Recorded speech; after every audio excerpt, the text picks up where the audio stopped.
Hello, welcome to the Kidney Kitchen. Today we're doing a classic vegetarian dish, actually vegetarian vegan dish. It's called a spiced one-pot vegetable casserole, and it takes its influence from a classic Moroccan soup actually called harira, I think it's pronounced.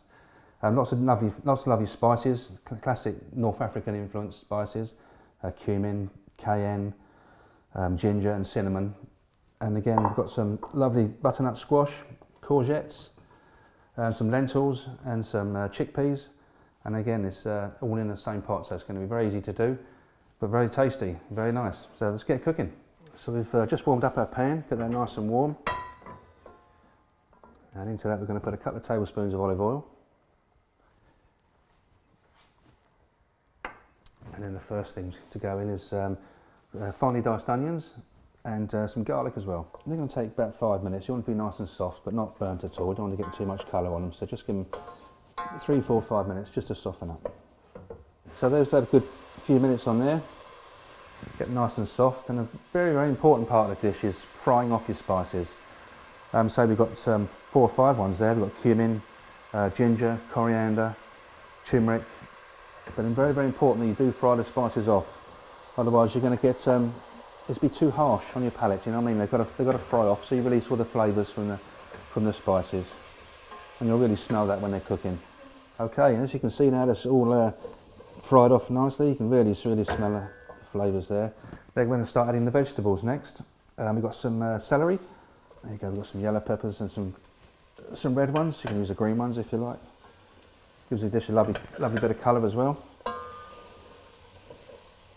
And just toss those around, stir those around, and then we're going to put in some lovely diced butternut squash. Such a versatile vegetable, I love butternut squash. Okay, then finally sliced courgettes. I've cut them quite thick, the courgettes, quite chunky, because they don't take too long to cook, so I've cut them a little bit thicker than I normally would. Okay, and into that we'll put our fresh bay leaf, and a good pinch of fresh thyme as well. It smells good. Tastes even better. Okay, so the vegetables now have had a good 10 minutes, I suppose, sweating off, getting nice and soft. And the last spice we're going to add to the dish is some saffron. It is an optional flavour. It's quite an expensive thing to buy, but I think it adds a nice little bit of, especially colour to the dish as well. So you just need a little pinch of the fresh saffron strands there. Lovely. Okay, so we've got the base of the stew on the go now. Now we're just going to add the liquid to the dish. And I've got some tin of chopped tomatoes, just 1 tin, but spread between 6 people. That's quite a minimal amount of tomatoes going in there. And also I've got some low salt vegetable stock cube as well. There you go, you can see what I mean about not being a soup consistency. It's very chunky, a stew. And last of all, there you go, we've got my vegetable stock cube. Being a vegetarian friendly dish, I have used a vegetable stock cube, but you can use a chicken stock cube as long as it's a low salt one if you wanted to.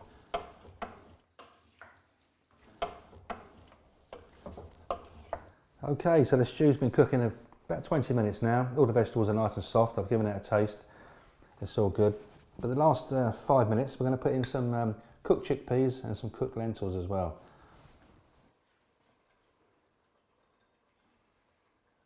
And last to go in our one pot wonder is the chopped coriander and flat leaf parsley.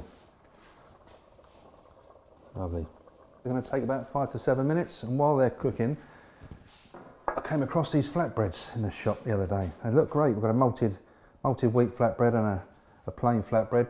Just one of the things you can serve with the stew.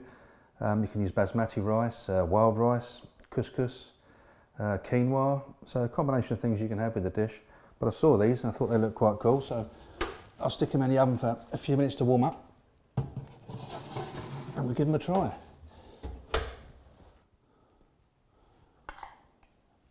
Try and make sure you get a bit of each of the vegetables in, a bit of chickpeas as well, so you've got enough to go around.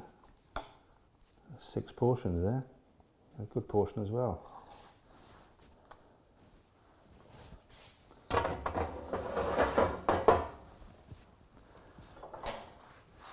We'll just cut them into little fingers so you can dip it into your stew.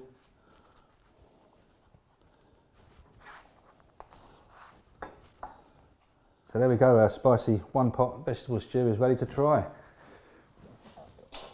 We've got Nick here today, the dietitian. I'll invite him in to come and have a taste with me.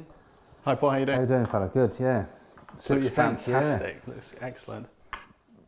There's a lot going on in there. Very, very bright and colourful, isn't it? It is, absolutely, yeah. There's a good portion size as well. I think there's a good 6 portions there.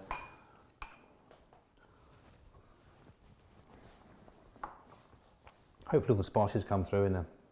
You can really taste that kind of, all the herbs and spices you've added to that. Lots of vegetables there, lots of tomatoes. I was a bit concerned about that, but...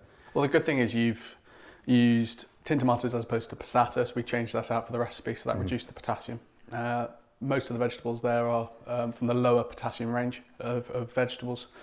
You've also got the chickpeas and the pulses as the protein. Sure. So it's a like-for-like change for the meat, which is excellent. And overall, if you're serving it with the flatbreads, the potassium content is going to be a lot less compared to something like potato. Yeah, absolutely. And I mentioned before, rice, wild rice, or basmati rice, or quinoa even, perhaps. Absolutely, yeah. Couscous as well. Couscous, yeah. So they'd be really good choices to serve as an accompaniment. Great, and it's so good. You can freeze it as well. So there's lots there, so it can always be frozen as well. No, it's great. You can make a big batch up and freeze it for later.